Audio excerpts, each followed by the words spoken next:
지금 세 사람을 입으란 이제 세 번째 시간인데요. 혹시 지난 시간에 나눴던 말씀들을 기억하실지 모르겠습니다. 물어보면 다 고개 돌리니까 복습하는 마음으로 다시 한번 보면, 예수 믿기 전에 우리의 상태는 어떤 상태였다고 그랬죠? 본질상 진노의 자녀였다. 그래서 우리는 이미 죽은 자이고 영원한 죽음에 들어갈 수밖에 없는 그런 존재가 되었다. 본질상 그렇다는 거예요. 본질 자체가. 근데 누가 우리를 이 진노의 자리에서 건져주셨을까요? 누가 건져주셨죠?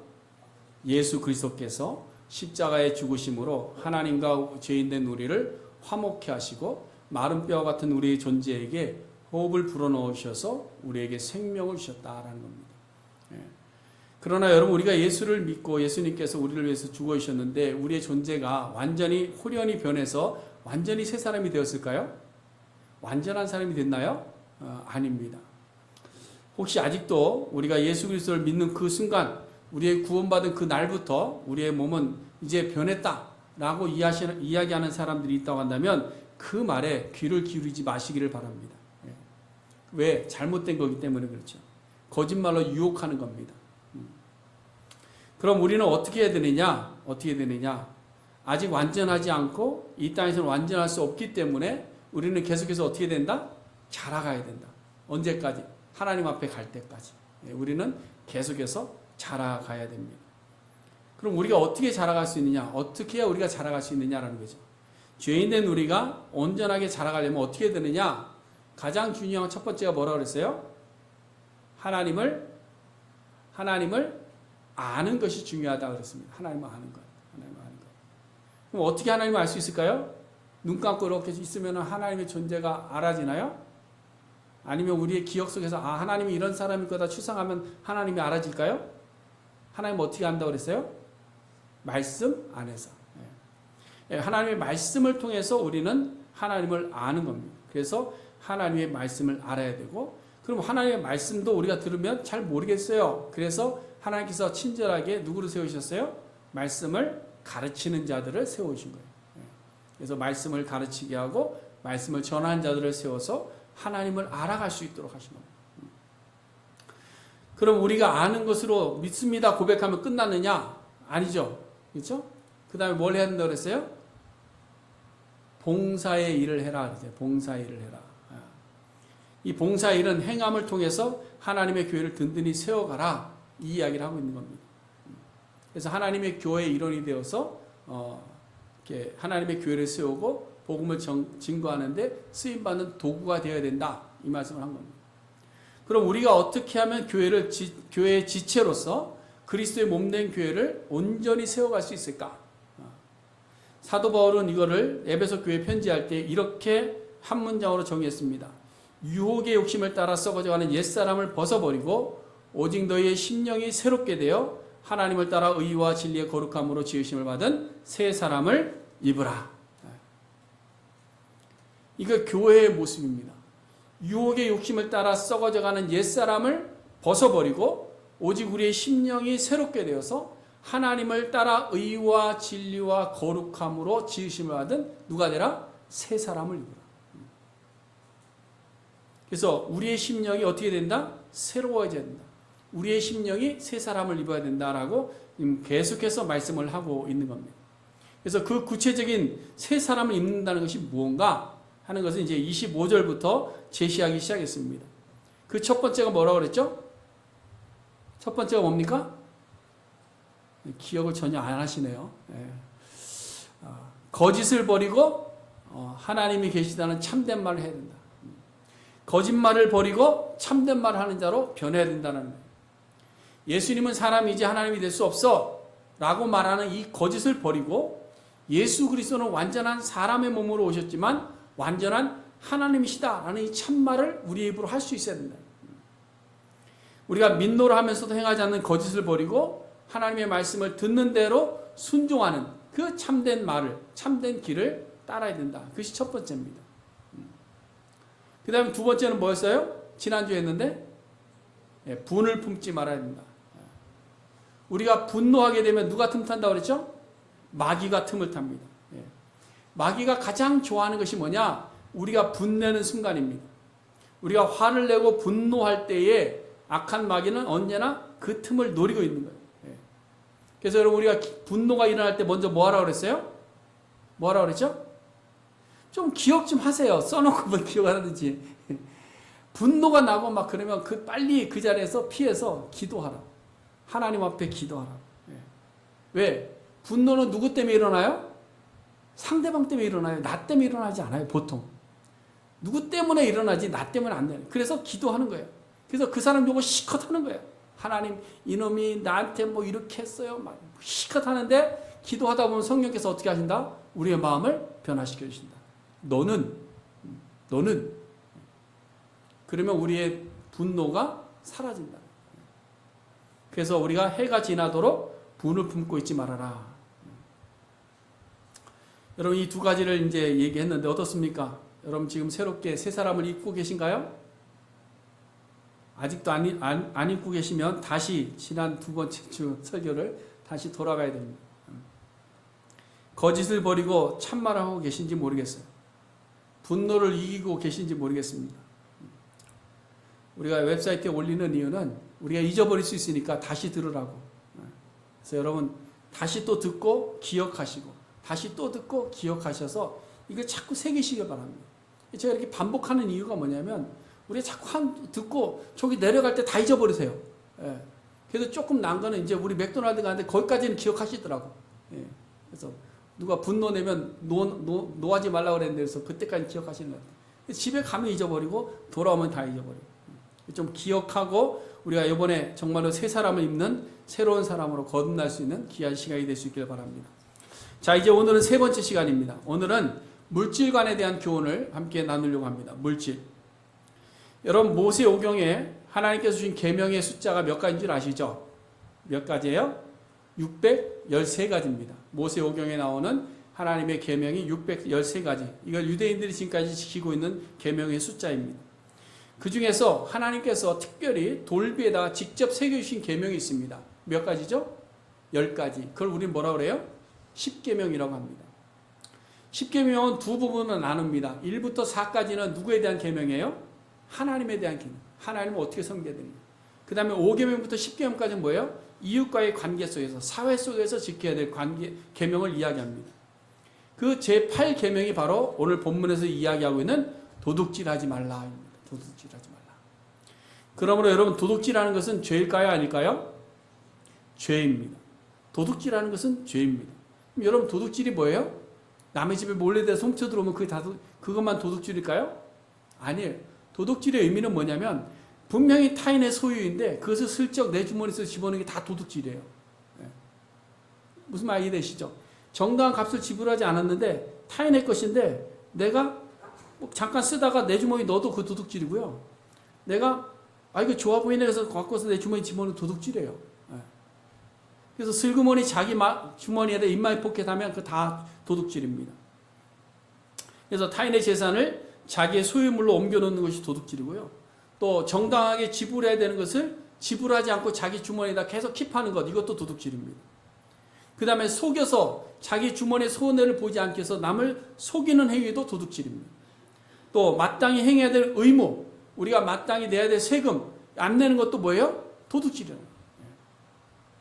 이러한 도둑질은 성경의 율법이기도 하지만 세상의 법에서도 윤리적으로도 금하는 일입니다. 그렇죠? 어느 누구도 도둑질하는 것에 대해서 옳다고 인정하는 사람이 없습니다. 그런데 이 마사이족들은 좀 다르다고 그래요. 마사이족 아시죠? 아프리카 유명한 마사이족, 사냥하는 부족인데요. 갖추어 치면 살아가는 부족인데 이 사람들 눈에는요, 길에 돌아다니는 모든 소는 자기 거래요. 그냥 소만 보이면 자기 건 줄 알고 끌고 온다는 거예요. 길 가다가도 생기는 그냥 끌고 온대요, 자기 집으로. 근데 그게 아무렇지도 않고 끌고 온대요. 그냥 소는 다 내 거다. 이런 거죠. 예전에 그 브라질의 무슨 월드컵인가 올림픽인가 할 때 뭐 치안 상태에 대해서 이야기를 하면서 무슨 뉴스에 나오는 걸 제가 잠깐 봤는데요. 와, 저는 브라질가 어떻게 살지 이런 생각이 들었어요. 한 시내 목판에 사거리인데 아이들이 슬리퍼 이렇게 끌고 돌아다니면서 슬금슬금 봐요. 그러다가 옆에 지나가는 사람 가방 있으면 그냥 가서 이렇게 뺏어요. 아무도 쳐다보지 않아요. 그냥 뺏어요. 그리고 가지고 가. 막 뛰어서 도망도 안 가. 뺏고 그냥 가지고 가는 거예요. 그냥. 심지어는 차가 이렇게 지나가는데 차 안에서 누가 전화를 하고 있었어요. 그거를 점프해서 전화기를 뺏어가더라고. 야, 저는 그걸 보면서 야, 이 브라질에서 못 살겠다. 이 브라질 사람들은 보니까 길에 돌아다니는 모든 기금속은 자기 건 줄 아는가 봐. 그러니까 그냥 다 취하는 거예요. 그냥 좋아 보이면 다 갖는 거예요. 죄의식이 없습니다. 이게 다 뭐예요? 도둑질입니다. 요즘은 또 인터넷이 발달하면서 인터넷 도둑질이 많아요. 그렇죠? 인터넷 뱅킹을 통해서 도둑질하는 사람들이 얼마나 많은지 모릅니다. 가짜 사이트 만들어 놓고 가짜 광고 만들어 놓고 가짜 뭐 판매하는 거 만들어 놓고 저도 몇 번 속았어요. 또 한번 크게 속을 뻔하다가 유지사님 때문에 살았어요. 그 샀으면 큰일 날 뻔했는데 돈만 날릴 뻔했는데 인터넷으로 이렇게 도둑질하는 사람이 많아요. 이렇게 아예 누가 봐도 도둑질이라고 인정하는 것도 있지만 또 알게 모르게 도둑질하는 사람도 굉장히 많습니다. 그렇죠? 알게 모르게. 그것도 상대방이 모르게 속여서 도둑질하는 경우가 굉장히 많아요. 저희 큰아이가 시애틀에 가서 지금 살고 있는데 이제 내일 오는데요. 얘가 이제 거기 가서 정착할 때가 이제 저희가 가서 차를 구입해 줬습니다. 근데 차를 사는데 그 퍼센테이지 있잖아요. 이자율. 그 퍼센테이지를 이제 제가 봤는데 사인하려고 들어갔는데 그 파이낸스 하는 사람이 퍼센테이지를 0.1인가 얼마로 올려놨어요. 모르게. 슬쩍 올려놨어요. 그냥 사인했으면 그거 한 몇천 불 날아가는 건데 제가 또 유지사님 또 가르쳐준 게 있어갖고 잘 봤죠. 이자율을.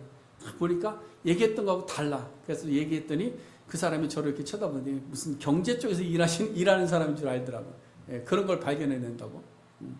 그래서 다시 이제 원상태 이렇게 돌려놨는데요. 이렇게 모르는 사이에 우리의 도둑질하는 그런 사람이 얼마나 많은지 모릅니다. 그 외에도 사실 다 열거하지 않지만 우리의 삶에 보면 의도하지는 않았지만 남의 것을 내 주머니에 옮겨놓는 것이 습관처럼 되어 있는 사람이 있습니다. 그래서 남의 거 빌려왔는데 나중에 보니까 자기 거 돼 있어요. 그렇죠? 빌려왔어. 쓰다 보니까 내 거야. 그러니까 누가 이걸 가져가니까 내 거 왜 가져갔냐고 그래요. 그런 분들이 있어요. 그리고 교회에 비치되어 있는 비치용 책들이 없어져요. 또 사보면 신방 가보면 각 집집마다 다 거기 비치되어 있어요. 가정용 비치가 아닌데 교회 비치용인데 가정에 비치되어 있어요. 자기 건 줄 알아요. 뭐 우리가 잊어버리고 그럴 수 있어요. 있는데 습관처럼 그런 분이 있어요. 책 도둑도 마찬가지죠. 그렇죠? 저도 책을 하나 훔쳤어요. 아직 안 돌려준 게 하나 있어요. 읽고 줄게 그런데 읽었는데 안 돌려줬어요. 그냥 제 책꽂이에 꽂아놨어요. 그게 다 뭐냐면 우리의 습관 속에 담겨져 있는 도둑질하는 거예요. 성경에서도 보면 도둑질하는 것에 대해서 다양하게 이야기합니다. 레위기 19장 11절에 보면 도둑질하지 말라 이렇게 말씀하시고 나서 그 도둑질에 대해서 이렇게 13절에 이렇게 얘기하죠. 착취하는 것, 품삯 제때 주지 않는 것 도둑질이다 이렇게 얘기합니다.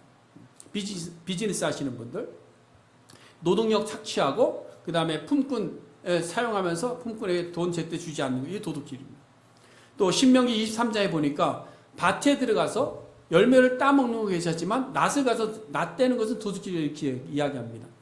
여러분 우리도 이제 사과 농장 같은 데 가잖아요. 그러면 어떻게 합니까? 따먹는 거는 자유. 그런데 나올 때는 어떻게 돼요? 꼭 돈을 내고 나와야 돼요. 그래서 싸갖고 오는 거는 돈 내야 돼요. 먹는 거는 한계가 있잖아요. 그렇죠? 그러니까 싸갖고 오는 거 도둑질입니다. 그래서 먹는 것은 마음껏 먹는데 싸가지 말아요. 이것처럼 밭에 들어가서 굶주림 때문에 따먹는 건 괜찮다. 그런데 낫을 배 갖고 와서 몰래 가지고 오는 것은 죄가 된다라고 이야기해요. 우리는 옛날에 많이 했잖아요. 그렇죠? 어렸을 때 뭐 했죠? 서리 다녔죠. 수박하고 막 이런 거 서리 다녔죠. 그게 다 도둑질입니다. 또 사업하는 사람들이 저울추 사용할 때 어떤 사람이 이거 쓰고 어떤 사람이 이게 쓰고 이런 속임수 쓰는 거 이게 도둑질입니다. 또 사무엘 하에 보면 다윗이 한 도둑질이 나옵니다. 누굴 도둑질했죠? 남의 부인을 도둑질했습니다. 우리아의 아내 밧세바에게 현혹이 돼서 부하의 아내인 것을 알면서도 동침하고 또 아이를 임신하고 나니까 자기 부하를 죽여버리고 그때 나단 선지자가 와서 당신이 이미 많은 것을 가졌는데 또 남의 것을 빼앗았다, 도둑질했다라고 책망하는 것을 우리는 보게 됩니다. 결국 남의 사람을 빼앗은 것이 도둑질이다라는 것이죠. 여기서 한 가지 더 우리 신앙인들에게 해당되는 것이 있는데 하나님의 것을 하나님께 드리지 않는 것을 도둑질이라고 이야기합니다. 말라기 3장에서 그 말씀을 우리에게 하고 있는데요. 이 말라기 3장의 말씀을 이제 그 스펄전 목사님께서 설교할 때 이렇게 설교를 했습니다. 그냥 있는 그대로 제가 읽어드리면 11조를 하나님께 바치지 않고 내가 사용하는 것은 하나님의 것을 도둑질하는 것이요 드려야 될 것을 드리지 않는 것도 도둑질이요 7날 주 하루는 주님의 날인데 그렇게 사용 못하면 주님의 날 도적놈이요 하나님께 드려야 될 예배를 드리지 않는 것은 예배 도적놈이 하나님께 드려야 될 영광을 드리지 아니하는 것은 내가 받은 것은 하나님의 영광을 도둑. 이게 다 뭐냐면 하나님께 드려야 될 예물과 하나님께 드려야 될 시간과 하나님께 드려야 될 예배를 행하지 않는 것은 도적질이다. 이렇게 이야기합니다. 예수님께서도 뭐라고 말씀하셨습니까? 가이사의 것은 누구에게? 가이사에게. 하나님의 것은 누구에게? 하나님께 드려라. 그러니까 가이사에 드릴 것도 철저하게 잘 드리고 세금 잘 내야 되지만 하나님께 드릴 것도 잘 드려야 된다. 이 얘기를 하고 있는 겁니다.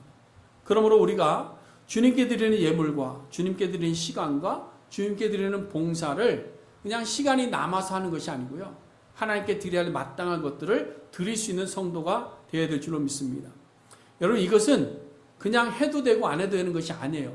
제가 이 말씀을 준비하면서 보니까 고린도전서 6장 9절과 10절에서 사도 바울이요 분명하게 이야기할 때 이렇게 이야기합니다. 불의한 자는 하나님의 나라를 유업으로 받지 못한다. 근데 누가 불의한 자냐?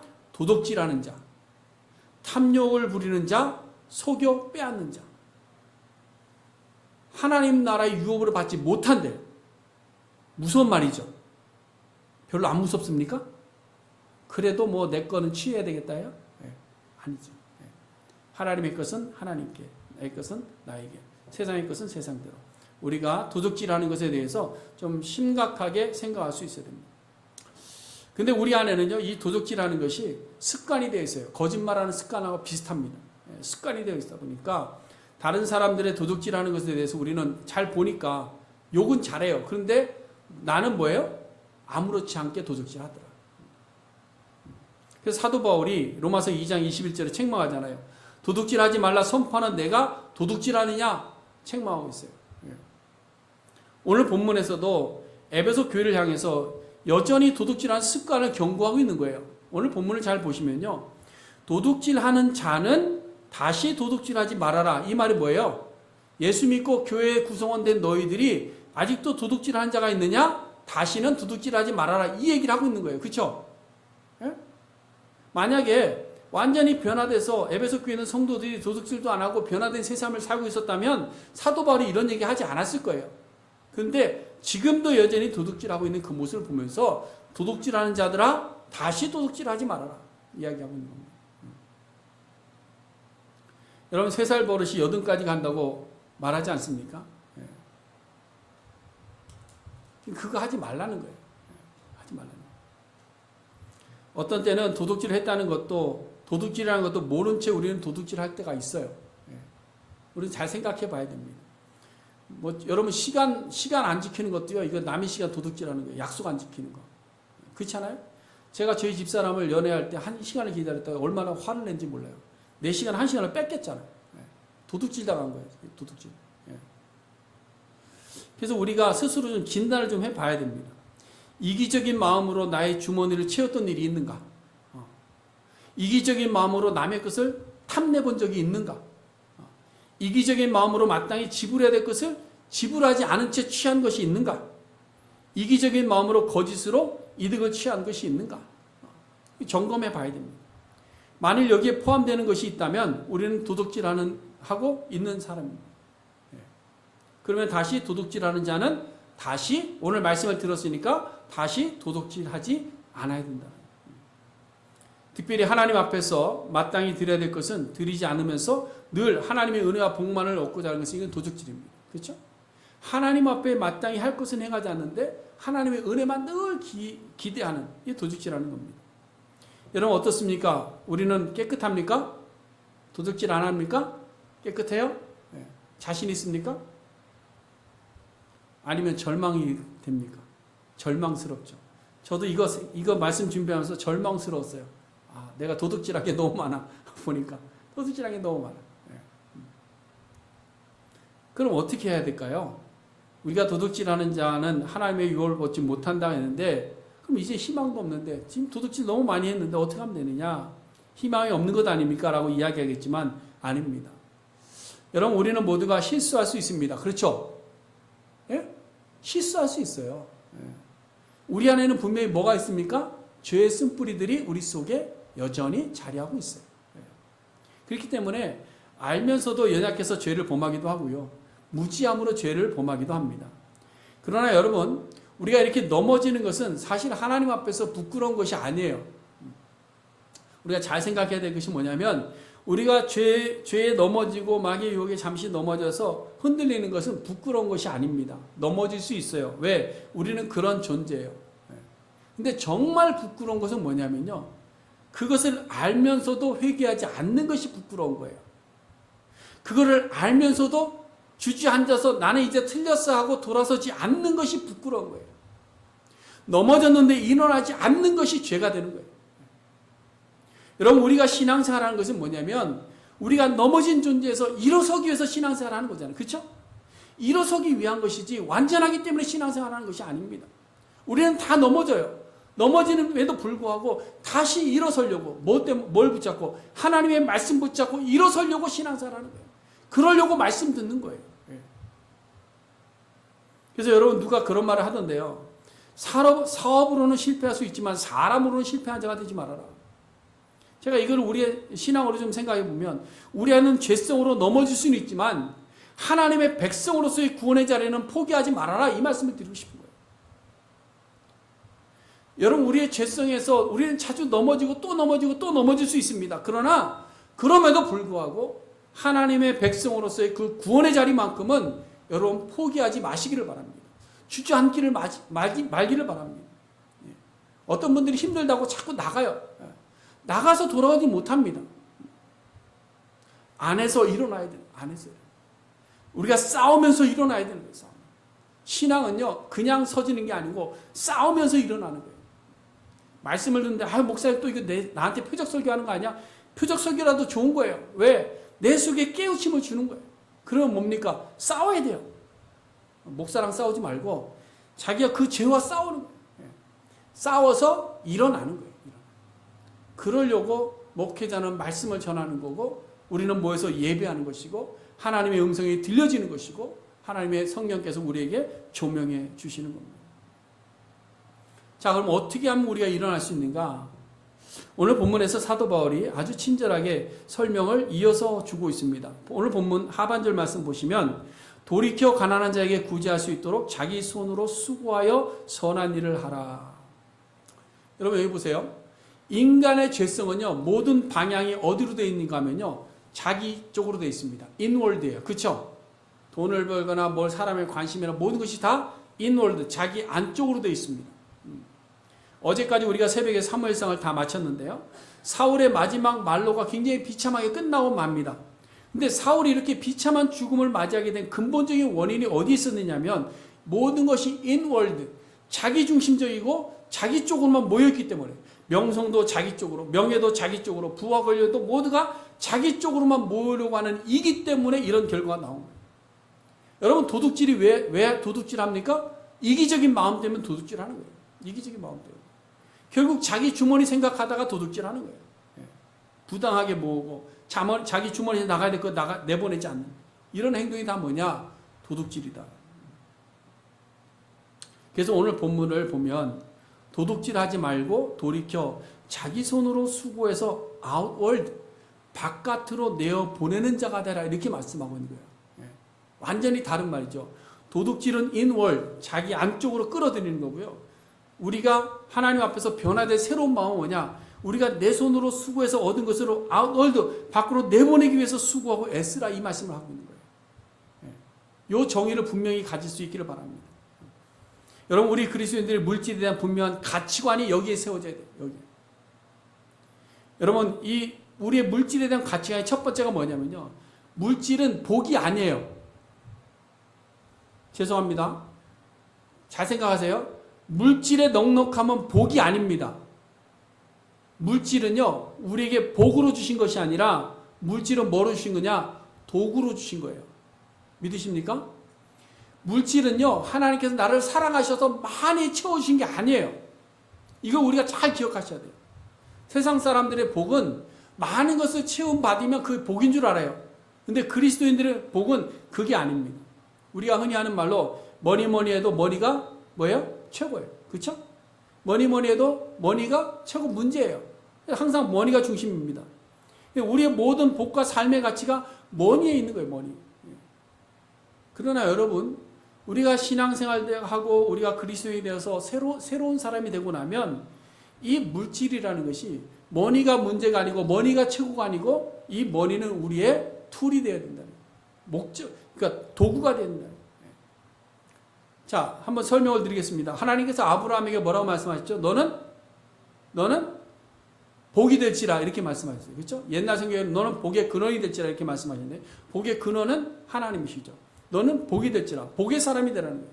이 말이 뭐냐면 너는 복의 통로가 되어라. 이 얘기를 하고 있는 거예요. 복의 통로가 되어라. 오늘 사도 바울도요. 물질의 목적이 어디에 두라고 이야기하고 있어요. 오늘 본문 보세요. 물질을 모아야 되는 목적이 어디 있다고 그랬죠? 가난한 자에게 구제할 수 있도록. 이걸 잘 보셔야 됩니다. 내 손으로 수고해서 모으는 돈의 목적이 가난한 자를 구제하기 위함이라고 말씀하고 있는 거예요. 여러분, 하나님께서 우리에게 주시는 복은 뭘까요? 무슨 복일까요? 일용할 양식입니다. 그렇죠? 믿으십니까? 일용할 양식 없으신 분 손 들어보세요. 일용할 양식 없잖아요. 그렇죠? 일용할 양식이 없다는 건 뭐냐? 하나님께 우리가 복을 받았다는 거예요. 믿으십니까? 그게 복이에요. 일용할 양식만 있어도 우리는 복입니다. 근데 우리는 일용할 양식 외에 차고 넘치게 더 많은 것을 주셨어요. 그거는 복이 아니라 그 모든 것들은 뭐다? 도구다. 도구다. 여러분, 아브라함에게 하신 말씀대로 아브라함이 복이 되게 하셨는데요. 우리를 통해서 구제하는 일, 선한 일의 주체가 되게 하십니다. 주체가 돼요. 여러분, 예수님의 관심은 어디에 있느냐? 자기 백성들이 복의 사람이 되어서 가난한 자들에게 나눠주신 존재가 되게 하는데 관심이 있는 거예요. 그게 관심입니다. 그래서 여러분, 마태복음에 보시면 예수님께서 내일을 위해서 어떻게 하라고 그러세요? 너희가 내일을 위해서 어떻게 하라? 염려하지 말아라. 그리고 기도를 가르쳐 주실 때 무엇을 위해서 기도하라고 그랬죠? 일용할 양식을 위해서 기도하라고 그랬지 부유함을 위해서 기도하라고 말하지 않습니다. 예수님을 찾아온 젊은 부자 청년에게 영생을 얻기 위해서 내가 필요한 것이 무엇입니까? 라고 말할 때 예수님께서 뭐라고 말씀하셨어요? 내 소유를 팔아서 가난한 자들에게 나누어 주어라. 예수님의 관심이 거기에 있는 겁니다. 하나님의 자녀들이 하나님께 주신 물질을 가지고 가난한 자들을 돌아보는 그 자리에 서는 자 되기를 원하는 거예요. 거기에 관심이 있는 거예요. 가난한 자의 관심이 아니라 우리가 그 일을 감당하게 하시기 위한 관심입니다. 그래서 우리가 이웃을 사랑하고 섬기고 고아와 과부를 돌아보기 위해서 필요한 도구가 뭐냐? 머니다. 그러므로 여러분, 우리의 머니는요, 노후부장과 그냥 화려한 향락, 다른 사람이 하는 것보다 더 많은 것들을 하고 싶은 그런 목적을 가지고 우리가 복을 구하고 머니를 구해서는 안 될 줄로 압니다. 그러므로 우리 그리스도인의 복의 기준은 머니가 나를 통해서 가난한 자에게 흘러갈 때 그게 복이 되는 거예요. 이것이 우리 그리스도인들이 가져야 될 첫 번째 물질관입니다. 물질관. 그 다음에 두 번째로 물질은 뭐냐? 남의 것으로 모으는 것이 아니라 내가 수고함으로 모아야 된다는 겁니다. 여러분, 창세기 26장에 보면 이삭이 복을 받습니다. 이삭이 가나안 땅에 흉년이 들어서 블레셋 그랄 지역에 갔는데요. 거기 머물다가 그 땅에서 100배의 수확을 얻게 되고 창대하게 되고 왕성해서 거부가 되었다 이렇게 얘기합니다. 그래서 많은 사람들이 예수 믿으면 거부된다 이런 쪽으로 결론을 내고 있어요. 근데 여러분, 이삭이 그냥 거부가 되었을까요? 아니에요. 누구의 것을 빼앗아서 거부가 됐습니까? 아니에요.